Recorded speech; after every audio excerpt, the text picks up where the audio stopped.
আসসালামু আলাইকুম। আমি ফেনীর লাস্ট আপডেট জানাইতেছি ডিরেক্ট ফেনী থেকে। আমি ফেনীর পরশুরাম আর ফুলগাছি এরিয়ার খুবই কাছাকাছি অবস্থান করতেছি।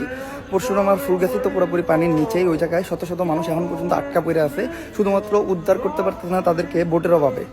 এই জায়গায় বোট অনেকগুলাই আছে, কিন্তু যে বোটগুলো আছে ওগুলো দিয়ে কয়জন মানুষ উদ্ধার করবো? অনেক মানুষ ওই জায়গায় আটকা পড়ে আছে, অনেকের বাবা মা ভাই বোন এখন পর্যন্ত ওই জায়গায় আটকা।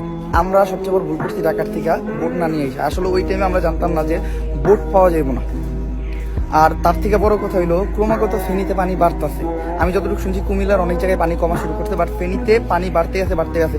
সকালে যে জায়গায় পানি দেখছিলাম, এখন যে যদি ওই জায়গায় দেখি পানির স্তর অনেক বেশি। আর একটু আগ পর্যন্ত ফেনীতে মুষলধারা বৃষ্টি হইতেছিল, এখন বৃষ্টিটা থামছে। এখন বাজতেছিল রাত 4টা বাজে। তো রাত 4টা বাজে যখন বৃষ্টি কমছে তখন আমি একটু বাইরে হতে পারছি। গতকাল রাত্রেও আমরা ঘুমাই নাই, সারা রাত ভিজা রাইড করে আসছি। আজকে সারা রাত ঘুমাইতে পারি নাই, স্টিল আমরা জায়গায় আসছি।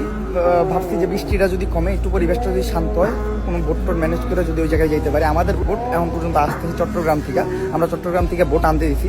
তো আপনারা যারা এই ফেনীর বাইরে আসছেন তারা চেষ্টা করবেন বোট নিয়ে ফেনীতে ঢুকার। আমি বারবার বলছি আমার ভিডিওতে বোট নিয়ে ফেনীতে ঢুকতে, বোট নিয়ে লাইফ জ্যাকেট নিয়ে, মানে রেস্কিউ করার উদ্দেশ্যে ফেনীতে ঢুকতে হবে। আর আমি যতটুকু জানতে পারছি যে ফেনীর উদ্দেশ্যে অলরেডি 100-রও বেশি বোট ঢুকতেছে। তো যদি এটা কালকের সকালের ভিতর ঢুকে যায় তাহলে আলহামদুলিল্লাহ, কালকে হয়তো ফেনীর অনেক মানুষের রেস্কিউ করা পসিবল হইব। বাট ফেনীর পানি যেভাবে বাড়তেছে, ফেনীতে আরো ভয়াবহ রূপ দিব। আর আমি যতটুকু মানে আমার নিজের জ্ঞানে আমি বুঝি, এই বন্যা সিলেটের বন্যার থেকে অনেক ভয়ঙ্কর। আমি সিলেটের বন্যা নিজের চোখে দেখছি, বাট এত ভয়াবহতা সিলেটের বন্যায় আমি দেখিনি।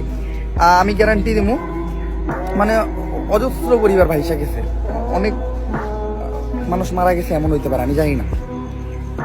তো হ্যাঁ, আমি আমি আমি একজনের কাছ থেকে শুনলাম যে মানে একাধিক পরিবার মারা গেছে, মানে আন্তাজে তো না দেই না, কোনো কিছু বলা যায় না। যাই হোক, মনে করেন এটাই ফেনীর আপডেট। আর আমি ইনফ্লুয়েন্সারদের ডাকছিলাম যে আপনারা যে যেভাবে পারেন যা কিছু আছে নিয়ে ফেনীর উদ্দেশ্যে রওনা দেন। তো অলরেডি ফেনীতে ইনফ্লুয়েন্সার দিয়ে বইরা গেছে। এটা দেখে ভালো লাগতেছে যে কোনো ইনফ্লুয়েন্সার ঘরে বসে নাই, আরো ইনফ্লুয়েন্সাররা অলরেডি রাস্তায় আছে, সাধারণ মানুষ আসতেছে। আমার অনেকে বললো যে ওমর ভাই আপনার ভিডিও দেখে আসছি। দেন অনেকে আমার মেল করে বলতেছে যে ভাই বোট নিয়ে আমরা রাস্তায় জামে আটকা পড়ে আসি, বৃষ্টির ভিতর আটকা পড়ে আসি, বা আপনাদের রেসপেক্ট। হ্যাঁ, আপনারা বোট নিয়ে লাইফ জ্যাকেট নিয়ে যেভাবেই পারেন ফেনীর দিকে আসেন, ফেনীর মানুষরা রেস্কিউ করেন। স্বেচ্ছাসেবক দেন রেস্কিউ টিম আর কত করবো? এখন আমাকে সাধারণ জনগণ, সাধারণ মানুষ, ইনফ্লুয়েন্সারদের হেল্প দরকার।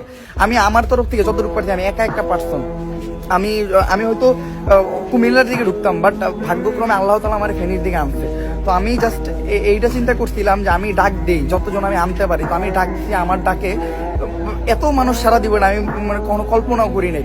আই থিঙ্ক ফেনীতে ঢুকার ভিতর ইনফ্লুয়েন্সার বলতে আমারে সর্বপ্রথম বলতে পারেন, মানে আমরা কয়েকজন সর্বপ্রথম ঢুকছি।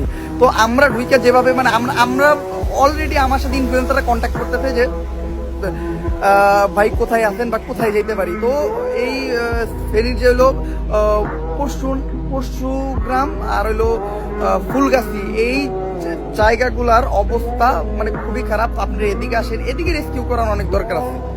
মূলত রেস্কিউ টিমগুলো দরকারি এদিকে আপনারা আসেন, বোট নিয়ে আসেন, যেভাবে তাদের রেস্কিউ করেন। পানি যেভাবে বাড়তেছে, বন্যার পরিস্থিতি আরো খারাপ হইব। আপাতত আমি ফেনীর থেকে এইটুকুই বলতে পারি, নেটওয়ার্কের সমস্যা। যতক্ষণ নেটওয়ার্ক যে জায়গায় আমি নেটওয়ার্ক পাইতেছি ওই জায়গায় জাস্ট আপনাদের আপডেট জানাইতেছি। যদি আপডেট না জানাইতে পারি, দয়া করে আপনারা একটু অন্য কারোর মাধ্যমে খোঁজ নেওয়ার চেষ্টা করবেন। That's it.